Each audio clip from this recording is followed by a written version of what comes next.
Welcome back, students. Today we will discuss the part 3 of chapter machines, that is simple pulley. In first chapter we have discussed in first video we have discussed introduction about machines. In second we have discussed levers, and today we will discuss the simple pulley. So let's begin. What is pulley? Pulley is this. उसकी shape कुछ ऐसी है. This is a पुली. ठीक है. पुली में क्या हो रहा है कि पुली एक मेटेलिक है. ये जब मेटेलिक हो सकती है, जब वुडन की भी हो सकती है. ठीक है. ये मेटेलिक है सारा, जब वुडन का भी हो सकता है, जैसे वेल की बार होती है ऐसे. देखिए आप सबने, लेकिन डिस्क्राइब कर देते हैं कि ये मेटेलिक हो सकती है. मेटेलिक रिंग डिस्क की तरह बन सकती है. जब मेटेलिक होती है, जब वुडन होती है, wooden disc, either a metallic or a wooden disc which is capable of rotating about an axis. ठीक है. और ये ग्रूव्ड होती है. ग्रूव्ड की इसके बीच में आप रोप निकाल सकते हो. ये कुछ ऐसी है, थोड़ी स्पेस होती है. अगर आप साइड व्यू से देखेंगे, साइड से देखेंगे तो ये ऐसी ऐसी ऐसी मेटालिक ये ऐसा मेटालिक है कुछ.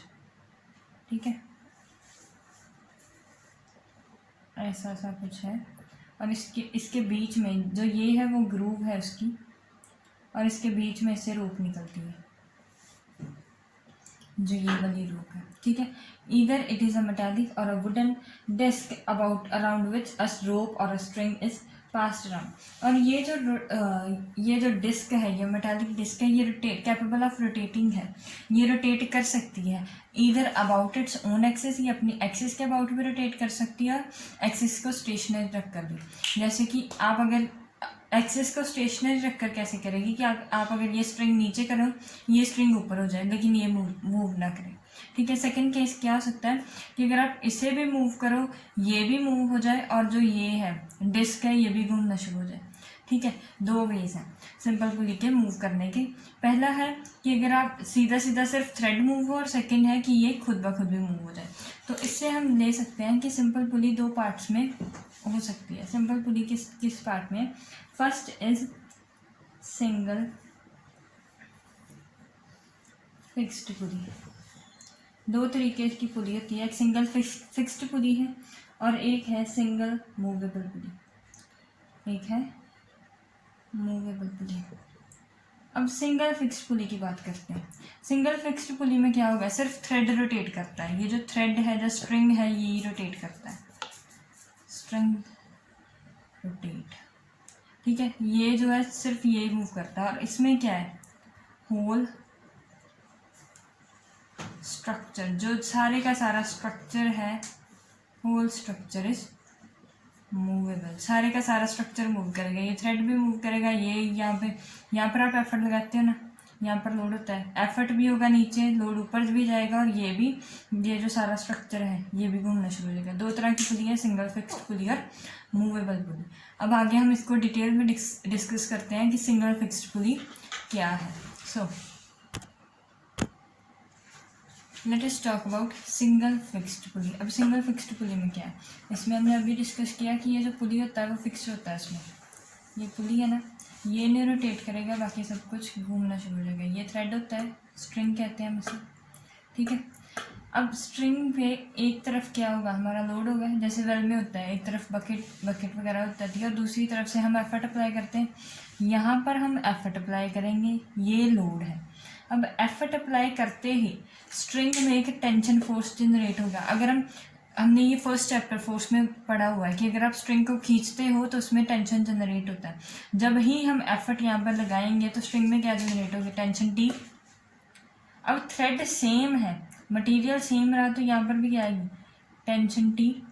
ये क्या होगा? एफर्ट नीचे आएगा, लोड ऊपर जाएगा, और सारी की सारी स्ट्रिंग में एक ही टेंशन होगी, दैट इज टेंशन टी. ठीक है. अब इसकी हम मैकेनिकल, ये पुली है और ये फिक्स्ड पुली है. ठीक है. अब इसकी मैकेनिकल एडवांटेज क्या होगी? मैकेनिकल एडवांटेज क्या है वो हम निकालते हैं कि mechanical advantage single fixed pulley की क्या है. ये एफर्ट है. ये अगर मान लीजिए कि ये स्टेशनरी है, ये जो सारे का सारा सेटअप है ये स्टेशनरी है, मतलब कि डज नॉट मूव, अगर ये मूव नहीं कर रहा तो क्या होगा, इक्विलिब्रियम में है, बल्कि ये वाली फोर्स इसके इक्वल है, ये वाली फोर्स इसके इक्वल है, बल्कि E is equals to T and L is equals to T। Mechanical advantage क्या होती है, effort upon load, sorry load upon effort, इसकी वैल्यू सब्स्टिट्यूट करिए, T upon T that is 1, ठीक है। Mechanical advantage single fixed pulley की क्या आई, 1, और ये हमेशा इतनी होती है। अब नेक्स्ट बात करते हैं हम वेलोसिटी रेशियो की। अगर आप मान लीजिए कि आप इसको L डिस्टेंस नीचे लेकर आए, D डिस्टेंस मान लीजिए, एफर्ट से हमने D डिस्टेंस नीचे किए, ये यहाँ से यहाँ पर आ गया, तो ये D ऊपर जाएगा क्योंकि स्ट्रिंग की लेंथ जितनी है वो उतनी ही रहेगी। अगर ये D डिस्टेंस नीचे आ जाए, स्ट्रिंग तो उतना ही है, अब क्या होगा, ये D डिस्टेंस ऊपर जाएगा, तभी तो ये D डिस्टेंस नीचे आ पाएगा। ये वाला डिस्टेंस डी है, ये पहली पोजीशन थी ना, स्ट्रिंग तो उतना ही रहा ना, स्ट्रिंग कहाँ से बड़ा आ जाएगा, स्ट्रिंग तो उतना ही रहेगा ना। अगर ये डी नीचे आएगा तो ये डी ऊपर जाएगा, तभी तो ये डी नीचे आएगा। इसका मतलब कि अगर ये डी मूव करेगा तो ये भी डी मूव करेगा। अगर एफर्ट नीचे डी आएगा तो लोड भी ऊपर कितना जाएगा, डी। और वेलोसिटी रेशियो का फॉर्मूला क्या था, displacement of effort upon displacement of load. Displacement of effort कितनी है, D, velocity displacement of load कितनी है, डी, कैंसिल हो गया, वेलोसिटी रेशियो कितनी आएगी, 1। मैकेनिकल एडवांटेज भी 1 है इसकी, mechanical advantage is equals to velocity ratio is equals to 1। अब जब मैकेनिकल एडवांटेज 1 के बराबर होती है तब क्या होता है, हमने ये केसेस पढ़ चुके हैं। तब मैकेनिकल एडवांटेज जब भी 1 की इक्वल होगी तो वो किसका काम करेगी, सिर्फ चेंज इन डायरेक्शन का काम करेगी। इससे क्या होता है कि हम डायरेक्शन चेंज करते हैं, जैसे हमने पहले भी डिस्कस किया, अगर कि सीधा इसको ऊपर खींचना होता है, ये लोड है जो, इसको अगर हमने सीधे का सीधा ऊपर खींचना तो वो पॉसिबल नहीं है, हमको बहुत ज़्यादा फोर्स लगानी पड़ेगी। लेकिन अब ये इसको पुली की मदद से हम नीचे एफर्ट लगाएंगे, ग्रेविटी भी नीचे है, हमारा जो एफर्ट है, हमारी जो फोर्स है वो कम लगेगी, लोड आसानी से ऊपर चला जाएगा। सो इसका मतलब क्या है कि सिंगल फिक्स्ड पुली में कि इसका काम है मैकेनिकल एडवांटेज 1, वेलोसिटी रेशियो 1, और इसका काम क्या है, चेंज इन द डायरेक्शन। सो हम आगे डिस्कस करते हैं what is single movable pulley. Movable pulley क्या है, जो मूव कर सके, एबल टू मूव। ये जो सारे का सारा स्ट्रक्चर है वो मूव करेगा। इसकी डायग्राम कैसी होती है, ये यहाँ पे हिंज होती है, उसके साथ हमने ये इसको अटैच किया होता है इस तरीके से, ठीक है। ये यहाँ पर हम एफर्ट ई लगाते हैं, यहाँ पर हमारा लोड होता है। जब हम एफर्ट ई लगाएंगे इसको ऊपर करने के लिए, यहाँ पे ऊपर करेंगे हम, ये हिंज है, अच्छा, एफर्ट ई लगाएंगे इसको ऊपर करने के लिए। जब हम इसको खींचेंगे तो ये सारे का सारा स्ट्रक्चर भी घूमना शुरू कर जाएगा। जो वो पुली जो थ्रेड के साथ साथ खुद भी रोटेट हो जाए, खुद भी मूव कर जाए, that is single movable pulley. Movable pulley होता है वो जो थ्रेड के साथ खुद भी मूव कर जाए। जब भी हम इसको ऊपर खींचेंगे तो ये वाला जो डिस्क टाइप जो स्ट्रक्चर है वो भी मूव करना शुरू हो जाएगा, पुली जो है वो मूव करेगा, ठीक है। ये होता है मूवेबल पुली। अब आगे हम इसके डिस्कस करते हैं कि इसकी मैकेनिकल एडवांटेज, वेलोसिटी रेशियो सब कुछ निकालना सीखते हैं कि कैसे निकालेंगे। अब ये अगर स्टेशनरी हो गया, ठीक है, अब इसको बैलेंस करने के लिए क्या चाहिए, ई ऊपर एफर्ट गया तो इसमें टेंशन कितनी जनरेट होगी, टी। अगर यहाँ पर टी टेंशन है, थ्रेड सेम रहा तो यहाँ पर भी टी, ठीक है।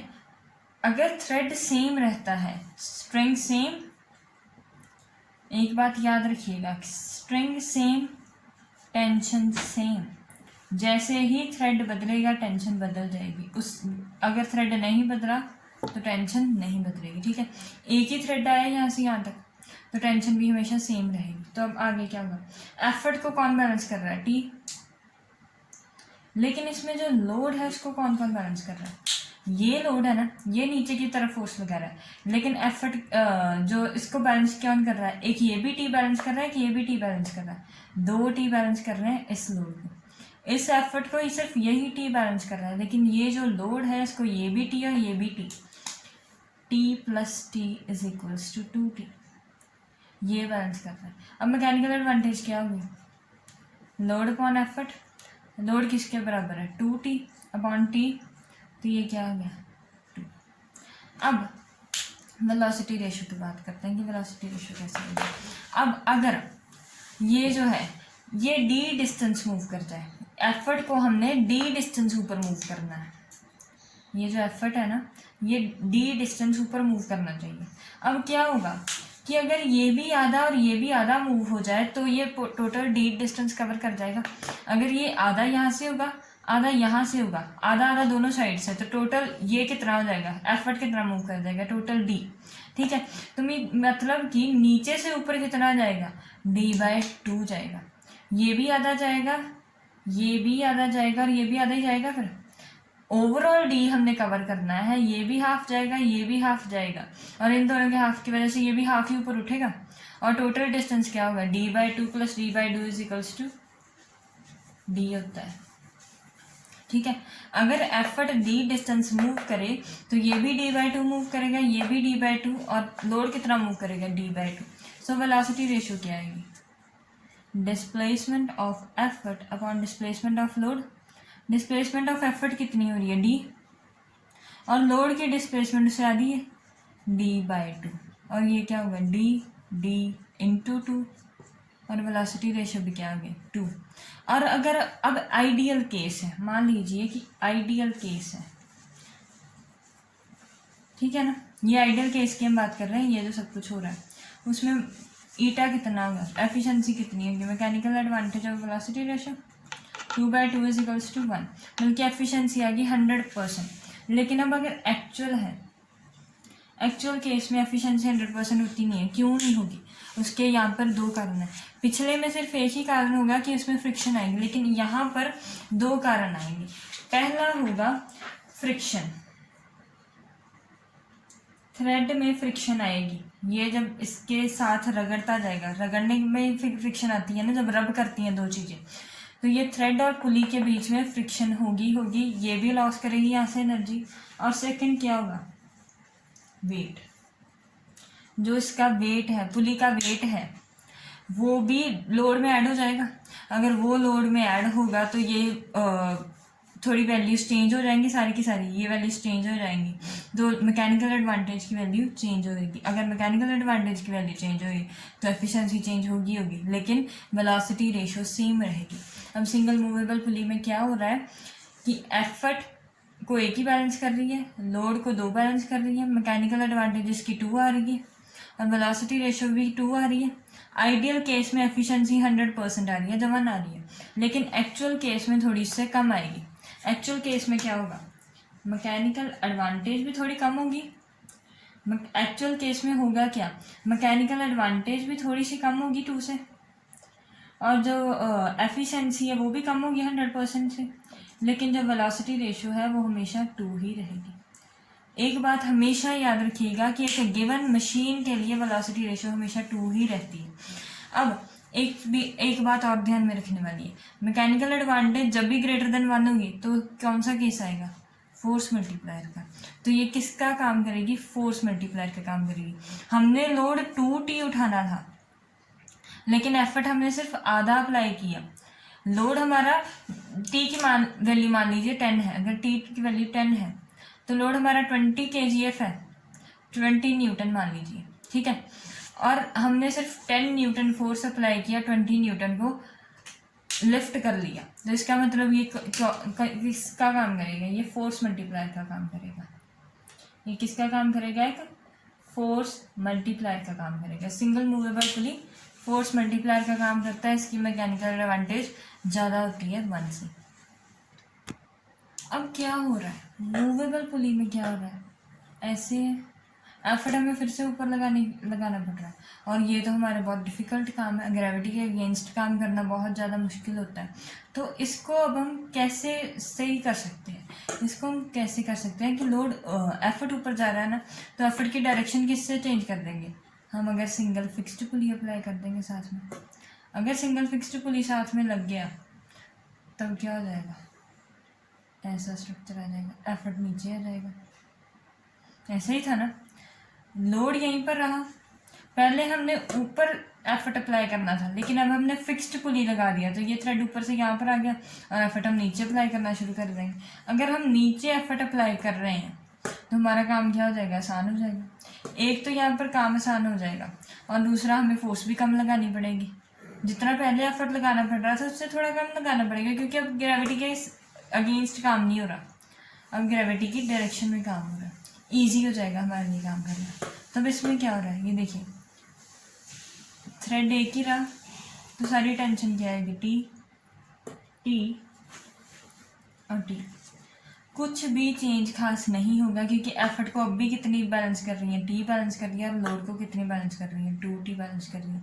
मैकेनिकल एडवांटेज इस केस में भी 2 आएगी, वेलोसिटी रेशियो इस केस में भी 2 ही आएगी, कुछ और चेंज नहीं होगा। लेकिन क्या चेंज होगा, अब इससे डायरेक्शन चेंज हो जाएगी।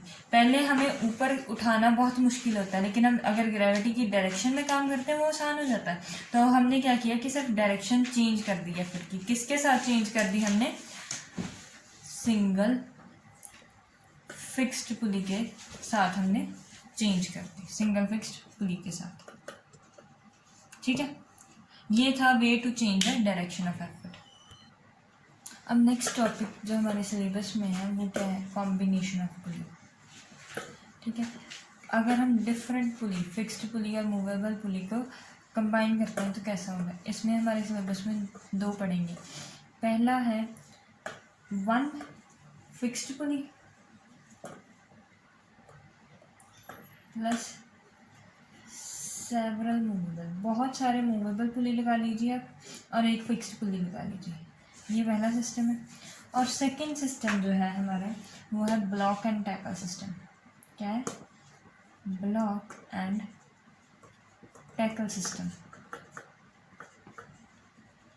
इसमें क्या होगा, इसमें 2 ब्लॉक्स बन जाएंगे, एक ऊपर होगा एक नीचे होगा। जो अपर ब्लॉक होगा वो फिक्स्ड होगा, और जो लोअर ब्लॉक होगा सारे का सारा, उसमें सारे के सारे बहुत जितने मर्जी आप पुली लगा सकते हो उसमें, लेकिन ऊपर वाले सारे फिक्स्ड होंगे और नीचे वाले सारे क्या होंगे, मूवेबल होंगे। 2 तरह की पुली है कि 1 फिक्स्ड एंड सेवरल मूवेबल, और सेकंड है 1 जो ऊपर वाले हैं वो फिक्स्ड हो जाए और नीचे वाले जो हैं वो मूवेबल हो जाए। अब हम पहला केस डिस्कस करते हैं जिसमें एक फिक्स्ड पुली लगेगा और बाकी सारे के सारे मूवेबल पुली लगेंगे। ये इसकी डायग्राम कैसे बनती है, कुछ ऐसी होती है। ये पहला मूवेबल पुली लग गया, इसको थोड़ा सा नीचे कर देते हैं। ये पहला मूवेबल पुली हो गया। अब ये दूसरा मूवेबल पुली, ये तीसरा मूवेबल पुली, और इसके बाद हम एक लगाते हैं फिक्स्ड पुली। इसकी डायग्राम थोड़ी ध्यान से बनाइएगा। और ये हमने लगा दिया फिक्स्ड पुली। ठीक है, यहाँ पर हमारा लोड है कोई L, ये पुली A है, ये B है, C और D है। यहाँ से हम क्या अप्लाई कर रहे हैं, यहाँ पर हम एफर्ट अप्लाई कर रहे हैं। ये भी मूवेबल है, ये भी मूवेबल है, ये भी मूवेबल है। ये सारे की सारी पहली जो 3 है A B C, ये सारी की सारी मूवेबल है, और जो दूसरी 3 है वो सारी वो, और जो चौथी है D वाली वो क्या है, फिक्स्ड है। तो अब अगर एफर्ट E लगेगा यहाँ पर तो टेंशन T1 T मान लीजिए, यहाँ पर T3 मान लीजिए, और थ्रेड सेम रहा तो यहाँ से थ्रेड शुरू हो रहा है ना, यहाँ से यहाँ तक थ्रेड सेम तो टेंशन सेम। यहाँ पर भी T3, यहाँ पर भी T3।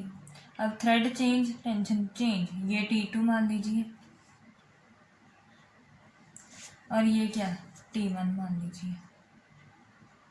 ठीक है, अब क्या होगा, मैकेनिकल एडवांटेज इस केस में कितनी आएगी, एफर्ट क्या है T3 के बराबर आ जाएगा, जैसे पहले कर रहे हैं।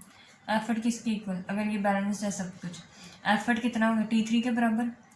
T2 कितना होगा, T2 को कौन बैलेंस कर रहा है, एक ये T3 और एक ये T3, T2 is equals to 2T3। अब T1 को कौन बैलेंस कर रहा है, कि ये T2 और एक ये T2, T1 is equals to 2T2। अब लोड को कौन बैलेंस कर रहा है? 2T1। अब लोड और एफर्ट में रिलेशन लगाना शुरू करते हैं, वैल्यूज फिल करते हैं। 2T1, T1 की वैल्यू कितनी है? ये है T1 की वैल्यू, T1 की वैल्यू कितनी है? 2T2। ठीक है, अब T2 की वैल्यू फिल कर दो, 2 इंटू 2। अब T2 की वैल्यू कितनी है? 2 इंटू T3 इंटू 2T3। अब T3 की वैल्यू कितनी है? एफर्ट, T3 एफर्ट के बराबर है ना, ये एफर्ट हो गया, ये लोड। अब मैकेनिकल एडवांटेज का क्या फॉर्मूला होता है? Load upon effort. लोड क्या है? 2⁻³ E और ये E। मैकेनिकल एडवांटेज क्या है? 2 इंटू 3। अब 3 आई है ना मैकेनिकल एडवांटेज। हमने पुली जितने मूवेबल लगाए थे वो भी कितने हैं? 3। अब ये एक स्टैंडर्ड रिलेशन बनता है कि जितने मूवेबल पुली होंगे, अगर n मूवेबल आप पुली लगाते हो, n मूवेबल पुली, तो मैकेनिकल एडवांटेज क्या आ जाएगी? हमेशा 2⁻n।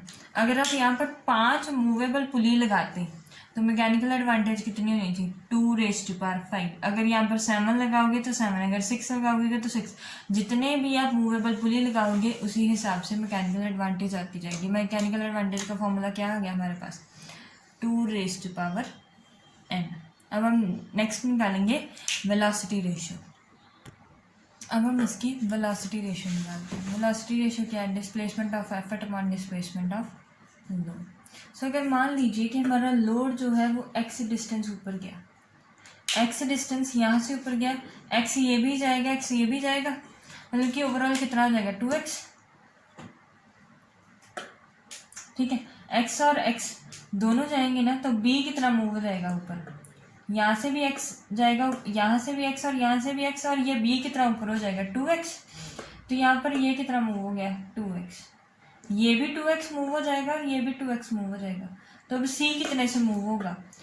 2 into 2x। अब अगर ये भी मूव कर जाएगा 2 इंटू 2x से ऊपर, तो ये जो d वाला है, जो c वाला है, वो कितना मूव करेगा?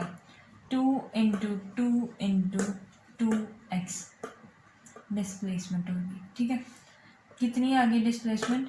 2⁻3x। ये एफर्ट मूव किया, ये एफर्ट की डिस्प्लेसमेंट आ रही है कि एफर्ट कितना मूव किया। लोड तो हमने पहले ही डिसाइड किया कि वो x मूव करेगा। ये x मूव किया तो ये भी x मूव करके ये कितना गया? 2x। अगर ये 2x जाएंगे तो ये 4x जाएगा, अगर ये 4x जाएगा तो ये 8x हो जाएगा। और 8x कितना होता है? 2⁻3 होता है। 8x ही आया वैल्यू। 8x कितनी होती है? 2⁻3। और वेलोसिटी रेशियो कितनी आ गई? Displacement of effort upon displacement of load 2⁻3x is x। अब अगर n पुली होते, n मूवेबल पुली होते अगर, तो वेलोसिटी रेशियो का फॉर्मूला क्या आ जाता? 2⁻n। ठीक है, मैकेनिकल एडवांटेज का भी यही था कि अगर n है तो मैकेनिकल एडवांटेज कितनी आ जाएगी? 2⁻n। और अगर वेलोसिटी रेशियो भी कितनी होगी? 2⁻n। अब एफिशिएंसी कितनी आएगी? 100%। एफिशिएंसी 100% होगी। ये तब है जब आइडियल केस है। जब एक्चुअल केस है, यहाँ पर फ्रिक्शन भी आएगी, इसका वेट भी आएगा, यहाँ पर भी फ्रिक्शन आएगी, इसका वेट भी आएगा, यहाँ पर भी फ्रिक्शन आएगी, इसका वेट आएगा, और यहाँ पर भी फ्रिक्शन आएगी। मूवेबल पुली में क्या आएगी? 2 चीज़ें आएंगी, एक फ्रिक्शन आएगी और एक वेट आएगा। और फिक्स्ड में क्या आएगी? फ्रिक्शन आएगी। ये 4 फ्रिक्शन आएंगी, 3 के वेट आएंगे, जिसकी वजह से मैकेनिकल एडवांटेज कम हो जाएगी, एफिशिएंसी कम हो जाएगी, लेकिन वेलोसिटी रेशियो है जो वो हमेशा सेम रहेगी। अब ब्लॉक एंड टैकल के सिस्टम में क्या होगा? इसमें 2 ब्लॉक्स होंगे। जो अपर ब्लॉक है वो फिक्स्ड है सारा, अपर ब्लॉक फिक्स्ड होगा, लोअर ब्लॉक मूवेबल होगा। ठीक है, अब इसको हम कैसे स्टडी करेंगे? ये पहला फिक्स्ड पुली लग गया, ये दूसरा फिक्स्ड पुली, ये तीसरा फिक्स्ड पुली। अब यहाँ से यहाँ से ये लग गया पहला मूवेबल पुली और ये लग गया दूसरा मूवेबल पुली। ठीक है, पहले जो ऊपर वाले हैं वो सारे फिक्स्ड है और ये जो है ये मूवेबल है, दोनों के दोनों। अब क्या होगा? थ्रेड को इस तरह से आपने हमेशा घुमाना है कि ये जो ये है एफर्ट की डायरेक्शन है ना वो हमेशा डाउनवर्ड ही है। अगर अब एफर्ट की डायरेक्शन हमेशा डाउनवर्ड आनी चाहिए तो एक बात हमेशा ध्यान में रखना कि जो ऊपर वाले हैं वो नीचे वाले से एक ज़्यादा हो या इक्वल हो जाए, ये कम नहीं होनी चाहिए इससे। अगर ये ना हो कि ये 5 लगा दो और ये 3 लगा दो या 4 लगा दो, वो कभी भी पॉसिबल नहीं हो पाएगा, क्योंकि एफर्ट की डायरेक्शन फिर कहाँ आ जाएगी, ऊपर आ जाएगी। वो हमें पॉसिबल ही नहीं है, हम नहीं कर पाएंगे, उससे हमारा जोर ज़्यादा लगेगा ना, हमारी फोर्स ज़्यादा लगेगी। एफर्ट की डायरेक्शन हमेशा डाउनवर्ड में होनी चाहिए। इसके लिए हमेशा जो अपर ब्लॉक में नीचे वाले से एक ज़्यादा लगाइए, अगर ये 2 है तो ये 3, अगर ये 4 है तो ये 5 होने चाहिए, और अगर ऐसा नहीं तो या दोनों इक्वल होने चाहिए। अब क्या है, थ्रेड को रोटेट ऐसे करना है कि एफर्ट हमेशा डाउनवर्ड आए। So let's start. ये यहाँ से थ्रेड गया इसके ऊपर, ऐसे नीचे आया, फिर यहाँ से घूमता हुआ थ्रेड ऐसे, फिर इसको पूरा गोल गोल घूम कर ये ऐसे ऐसे और ये ऐसे थ्रेड घूम गया, यहाँ पर एफर्ट ई लग गया। ठीक है, समझ आ रही है आपको?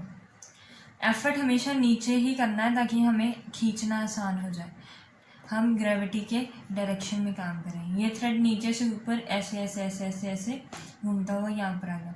अब थ्रेड एक ही है, स्ट्रिंग 1 ओनली, स्ट्रिंग सेम रहा तो टेंशन सारे थ्रेड में कितनी होगी, सेम होगी। यहाँ पर भी टी होगी, यहाँ पर भी टी होगी, टी टी टी, सारी की सारी थ्रेड की टेंशन जो है वो टी रहेगी। अब एफर्ट को कौन बैलेंस कर रहा है, सिर्फ टी बैलेंस कर रहा है, लेकिन लोड है जो उसको कितना बैलेंस कर रहा है, पहले ये 2 बैलेंस कर रहे हैं, ये 2 और 3 4 और ये 5 थ्रेड बैलेंस कर रहे हैं एक लोड को। इसको कितने बैलेंस कर रहे हैं, 5 टी बैलेंस कर रहे हैं। जितने स्ट्रिंग्स हैं, जितने स्ट्रैंड्स हैं, वो सारे के सारे लोड को बैलेंस कर रहे हैं। तो मैकेनिकल एडवांटेज क्या आ गई, 5T/T 5। अगर मान लीजिए कि यहाँ पर 4 पुली होते हैं, ऐसा होता, या 6 पुली होते मान लीजिए, तो क्या होगा, मैकेनिकल एडवांटेज कितनी आ जाती, 6T/T 6 आ जाती मैकेनिकल एडवांटेज। अब इसका मतलब क्या है कि जितने टोटल नंबर ऑफ पुलीज हैं उतनी ही मैकेनिकल एडवांटेज आ रही है। टोटल नंबर कितना है, मान लीजिए अगर n है तो मैकेनिकल एडवांटेज भी कितनी आ जाएगी, n आ जाएगी। ठीक है, ये थी हमारी मैकेनिकल एडवांटेज। अब वेलोसिटी रेशो कैसे आएगी, वेलोसिटी रेशो कब आएगी, अगर मान लीजिए कि ये डिस्टेंस x मूव कर जाए, ये वाला जो लोड है वो डिस्टेंस x मूव कर जाए, ये भी x मूव करेगा, ये भी x मूव करेगा, 2x, उसके बाद ये भी x मूव कर जाएगा, ये भी x मूव कर जाएगा, 1 2 3 4x, और जो ये बीच वाला थ्रेड है ये भी एक मूव करेगा, ये 5x हो गए। अब अगर लोड x मूव करे, डिस्प्लेसमेंट L की कितनी हो जाए, x, और एफर्ट की कितनी आई है डिस्प्लेसमेंट, एफर्ट कितना मूव कर गया, ये वाला पुली से थ्रेड कितना नीचे आया, 5x आया, तो वेलोसिटी रेशो कितनी है, displacement of effort upon displacement of load, 5x/x, velocity ratio कितनी आएगी, 5। अगर यहाँ पर भी ये 6 होते तो वेलोसिटी रेशो कितनी आ जाती, 6। अगर नंबर जो है वो 6 होता, वेलोसिटी रेशो तब 6 आ जाती। इसका मीनिंग भी यही है कि जितना टोटल नंबर है, अगर टोटल नंबर है n तो वेलोसिटी रेशो भी n, मैकेनिकल एडवांटेज भी n। पिछले में क्या था कि 2n, अब उसमें दोनों केस कितने थे, 2n और 2n, लेकिन अगर इसमें ब्लॉक एंड टैकल सिस्टम में उसके बराबर होती है। So this is the end of our chapter machines. If you have any doubt, ask me in comment section, like and subscribe my channel.